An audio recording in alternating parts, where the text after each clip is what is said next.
My name is 3X to the Lex. Let's do it. All right, guys. Welcome back to the channel. All right. Back again with the Batocera build. Wanted to give you guys a little bit more in-depth view of what you're going to get with this build. I'm going to keep it all the way 100 with you guys. You're going to need a keyboard and mouse setup for this build. Like, to take advantage of the DOS games, you're definitely going to need a keyboard, mouse setup. You're just going to need a keyboard, period, to navigate a lot of this build. Once you get it set up and assigned to the controllers, you can shift it to the back. But a lot of these things are going to be, you know, you're going to need a keyboard to access a lot of features of this build. Honestly, this build is a little bit more geared toward a Pi connected to maybe a monitor or a TV, and not so much an arcade cabinet. The Lex build is pretty much set up for an arcade cabinet. It's very streamlined for an arcade cabinet. This is something different. So just letting you guys know that if you're interested in getting it. DOS game wise, there's a lot of games, man. There's a whole lot of games. And let's go through some to show you guys.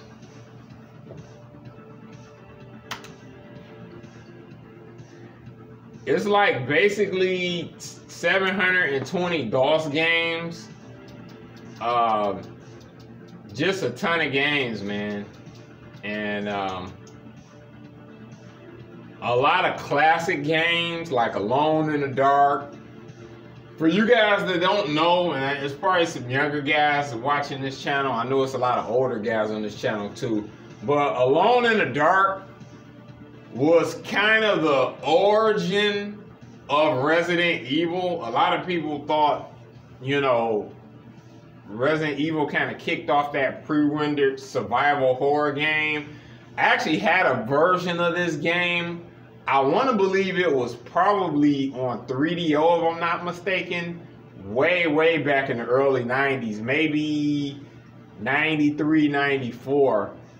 This was quite a bit before Resident Evil came. I think Resident Evil came out in 96. And yeah, anyway, Alone in the Dark was pretty much the origins of that pre-rendered survival horror style game. Classic game for that era. It wasn't terribly popular. At that time when it debuted, there really wasn't any mainstream consoles that could really handle that game from a technology standpoint. Like, you know, Genesis, Sega Genesis was pretty much the top two systems out then. Even Neo Geo couldn't really do 3D. So I don't know, probably a 32X version could have made, but that game was kind of a lot for something like Sega CD. Sega CD to me was pretty underpowered for what they were trying to get for it. But anyway, it never really had any major releases on any major consoles. 3DO, I had that version, but 3DO wasn't really mainstream, to be honest. So it's one of those things. So it never really got its shine like it should have. But hey, classic game. Definitely look into that series if you want to see like kind of the origins of style-wise of how they kind of came about with Resident Evil. Because it definitely was a lot of swagger jacking from Capcom from Alone in the Dark. Anyway, beyond that, it's a lot of standout. Ys is on here, the Ancient Land of Ys.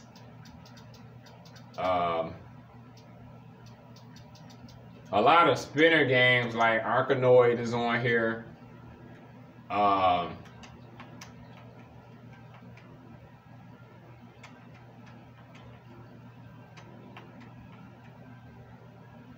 Doom, of course, classic Doom. Definitely classic there. Doom 2. Hey man, classic game, you know, the successor to Wolfenstein 3D. Hey, what more can I say about Doom? Spawned a ton of sequels. I mean, Wolfenstein 3D and later Doom kind of pretty much pioneered the 3D first-person shooter. And that game just like, those games like basically made tons and tons of clones. So it cost tons and tons of games to come about and pretty much pioneered the first-person shooter genre. Because before then, when people thought about shooters, they thought about stuff like blazing lasers, raiding, a lot of 2D shooters or side-scrolling shooters. So when Doom came about, Wolfenstein 3D and then Doom, it's just a sea of those games started coming out after that. So incredibly popular, iconic. Definitely check that out on here. Silent Port of Double Dragons on here. Duke Nukem 3D, Duke Nukem 3D is on here. Hey, classic right there, man. So, you know, absolute classic. What else can I say, man? Duke Nukem 3D has style and swagger unlike anything, man. I'm a big Duke Nukem fan, to be honest. Definitely check out Duke Nukem 3D for sure.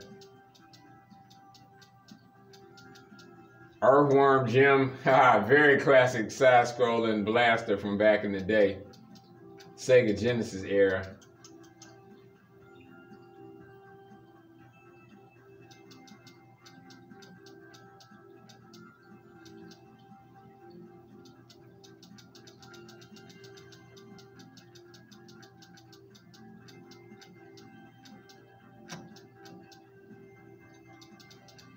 Yeah, just tons and tons of games, man. Looks like they have a Port of Golden Axe on here too. That's interesting. Never know this came out on PC. Definitely cool. Yeah, man. Definitely got a lot of games in here. Yeah, I think you got the Marvel vs. Capcom Infinite artwork. Yeah, that's a mistake there. Yeah. Yeah, MK2 and 3, definitely.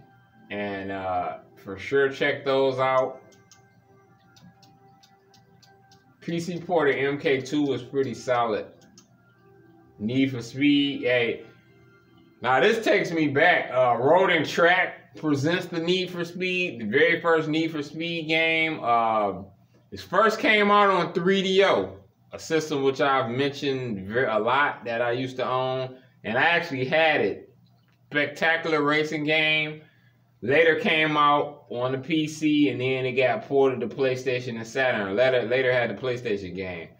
Phenomenal game. The first one was actually presented by Road and Track. After that, it just was pretty much its own game. But one of EA's classic games. The series still around today. I wonder what happened to Road Rash, but you know, absolute classic game. So remember, these are the games out of this world. Definitely classic game here. I remember this game on Sega Genesis. Oh man, classic soul side-scrolling game right there. Very unique graphics too. Yeah, something else right here. This game was something else back then. Yeah, remember these is from the DOS era. So this is like really like late 80s, early 90s, mid 90s, and a few latter 90s stuff. After that, everything kind of started being ported to Windows. So even so, you know, Quake, even so, like tons of games are on here.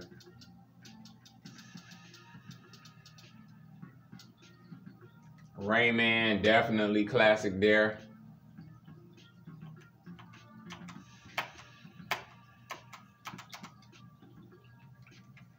Yeah, so definitely check out the DOS section. Very, very good section. Like I said, you're gonna need a keyboard and mouse setup to play these DOS games correctly. They're not really mapped to the controller like that.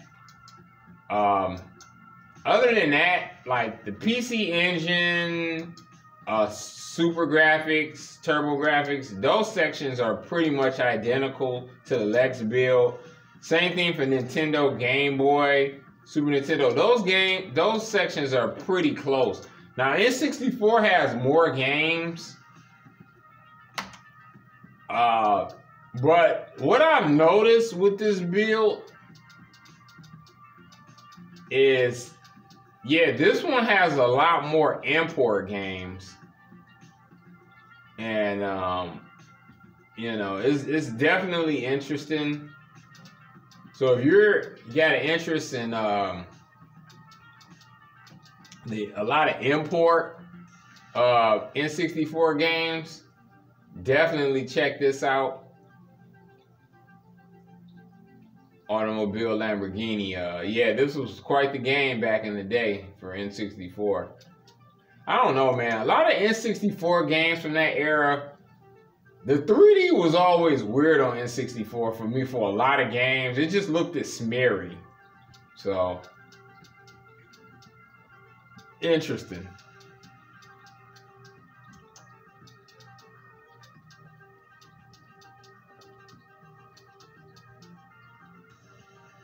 Resident Evil 2.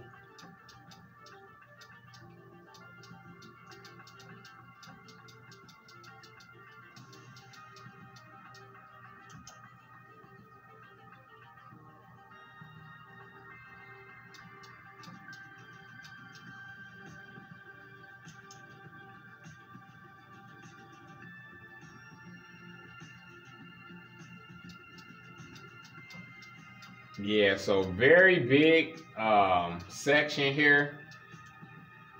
Definitely worth checking out.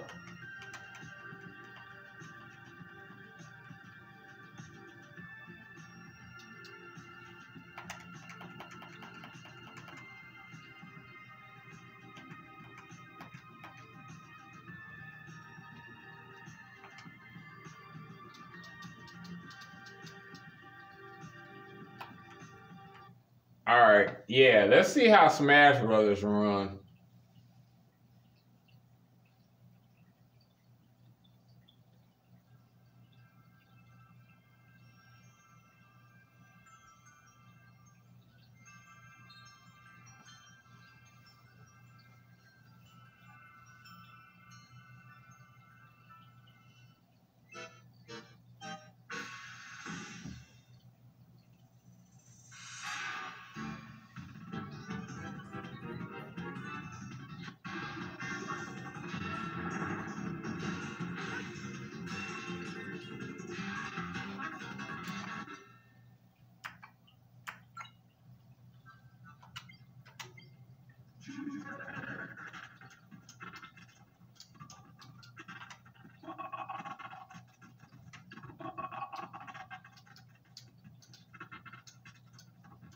Yeah, I've noticed something too. The N64 games are the N64 games in this build, for some reason, a lot of them kind of are hit or miss.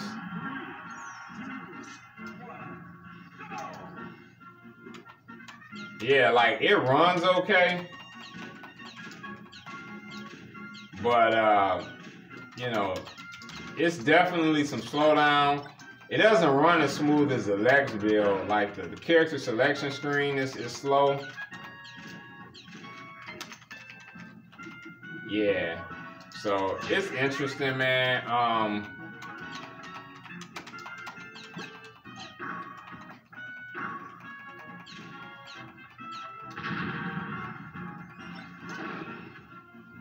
Some of the games run good. Some run better than others. Some are inconsistent. N64 is kind of it's a big challenge for the Pi, even overclock. So is Saturn. So I think I discussed that a lot. And this build is no different. No build has N64 and Saturn down packed. Like, the power just isn't there. And until the next Pi comes out, those sections are gonna remain hit or miss because the power just isn't there. Those platforms were very unique, and even though something like Naomi, Atomic Wave, or Dreamcast, which is basically Naomi, and Atomic Wave is very similar to both, those are much more powerful platforms. It's a much more straightforward design, and therefore it's easier to emulate versus something like Saturn or N64. Especially Saturn is very, very complex how they put that chipset together, and the N64. So it's very difficult to emulate it. So generally right now you need a good PC with a good graphics card to really knock it down perfect. But by the next Pi, they should pretty much have it down pat. But for right now, that section, N64 is going to be hit or miss. So just to give you guys the game on that. Game Boy Color, Game Boy Advance, those sections are solid. DS has a lot more games in this build. That's something I will definitely give them on that. The games run great too. DS runs great. It's a fairly easy system to emulate. I'm impressed with the games. A lot of stuff like Bleach that didn't run good on the Lex build. For some reason, both the Bleach games didn't want to run right. They ran okay, but it wasn't full speed. They run great on here. And in case you guys don't know, man, the Bleach DS games, especially like Blade of Fate, man, Blade of Fate and Dark Souls, classic, man, classic. Yeah, I would say probably some of the best handheld fighting out. I'll say even just as a fighting game, period, the Bleach DS games was badass. The PSP DS games was badass. But man, this one is like a straight up this one's like a straight up fighting game, 2D, and it's pretty badass, man.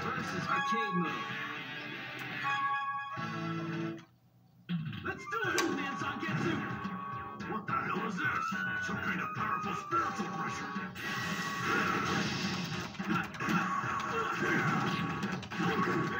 Pretty solid, man. Kind of reminds me of like the original Guilty Gear. Solid graphics for considering the power of the console.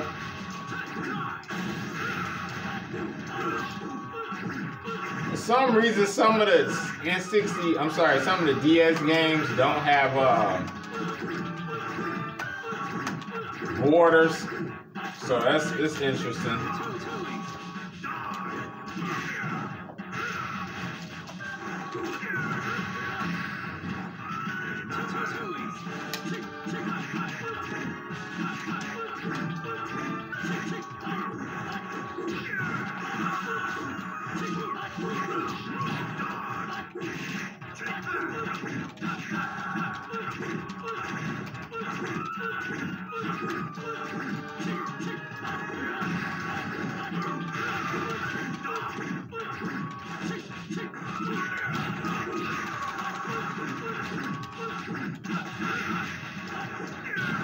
So anyway, I got a lot of stuff to show you guys, so I won't hold you up on Bleach. But yeah, man, that's Bleach.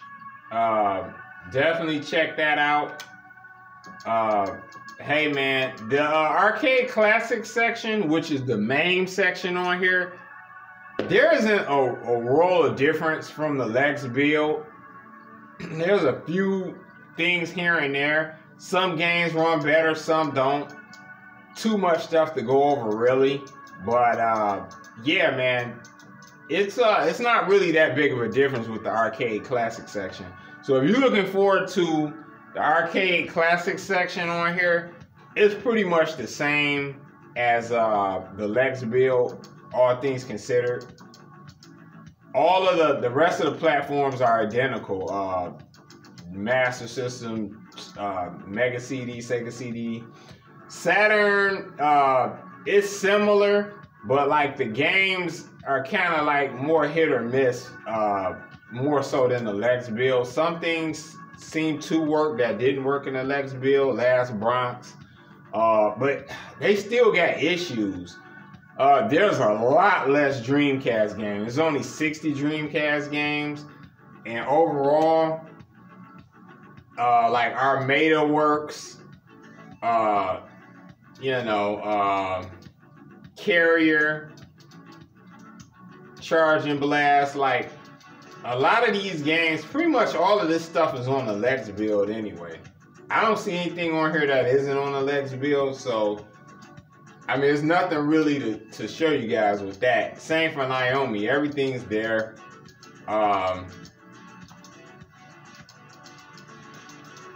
PlayStation Portable section has a few more games. It seems to be about maybe 24 or so more games than the Lex build. But here's the catch. I don't like the game selection as much as the Lex build. It's a good selection, but it doesn't really have any of the import games. So it only has like the original BlazBlue. It doesn't have Continuous Shift or any of the two sequels. It has pretty much the bulk of the US PSP games, which is cool, but overall the selection doesn't seem to be quite as varied. It works great. It works good though. I haven't run into any issues with it. It's pretty solid, I would say. From there, hey, there's a lot of other stuff with this build that's pretty cool that I'll show you guys. You can make a lot of adjustments on the fly here. You normally can do this from the start button, but I just wanted to grab the keyboard to go through this stuff a little bit quicker. But you press start, it usually brings up this menu. You can go into the game settings and you can like smooth things out, game ratio settings. You can rewind. You can, they have decorations. You can adjust the bezels and stuff.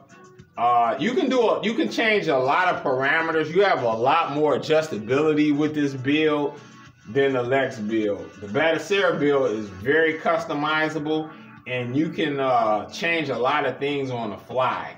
So that's one thing that's really cool about this build. That you may have interest in.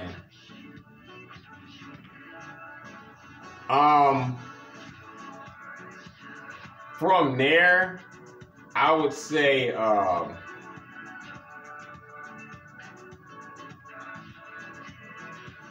yeah, you got your controller settings, your network settings, you connect to the internet and everything, but this build does not need to be updated. It's the most updated version of Batocera.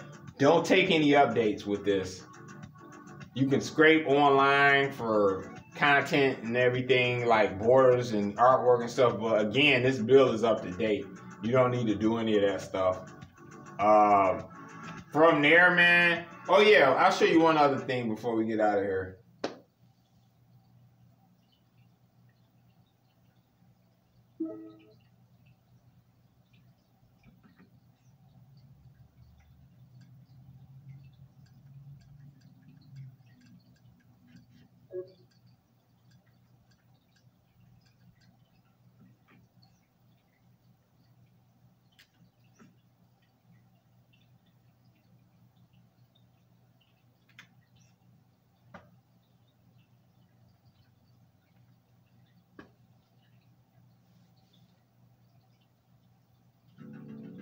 All right, guys. I went to there by accident. My mistake. Anyway, let me show you one other thing.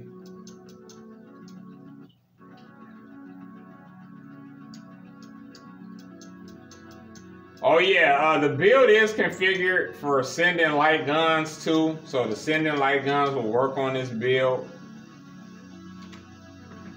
But one thing that's pretty cool about this build that you can do is, like, if you're selecting a game, say you want to play 1944, what you can do is pretty much like hold down the A button like this, and it'll bring up a window on the fly, and from there you can do like a lot of custom things to the game. So like if you want to add this to your favorites, find similar games, advanced game options, edit a lot of other things, you can do that. So it's pretty cool. You just hold down A and just don't press it. You just press it, it'll start the game. As I mentioned before in a previous build, it boosts the games up a lot faster than the RetroPie setup, which is pretty cool. It's definitely more streamlined.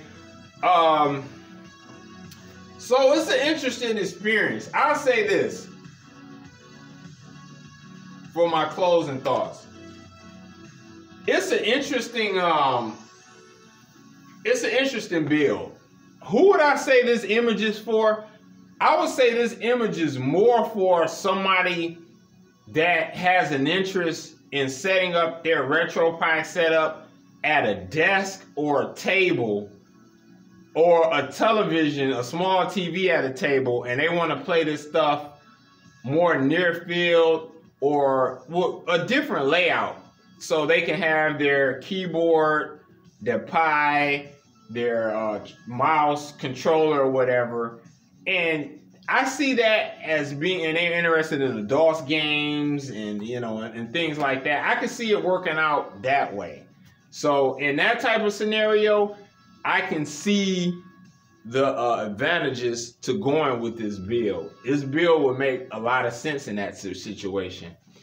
So that's something to keep in mind for this build. Like, that's what I would say the consumer for this is for someone that probably doesn't have an arcade cabinet and they want a loaded Pi build that's still great, and they're gonna use a setup like that. Keyboard, mouse, we're on the table, they got their computer monitor, they're running a Pi pretty much as a computer, and hey, you know, you can have fun like that.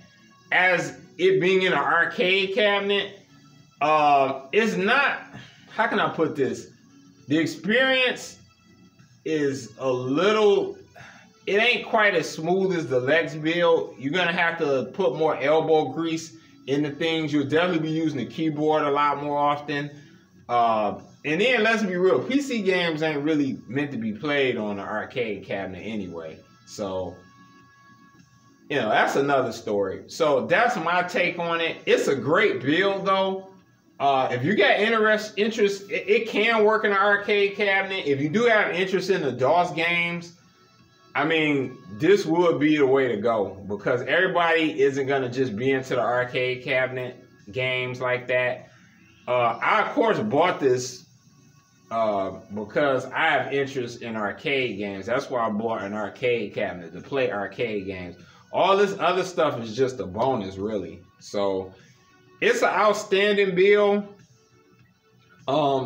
It doesn't get my top pick.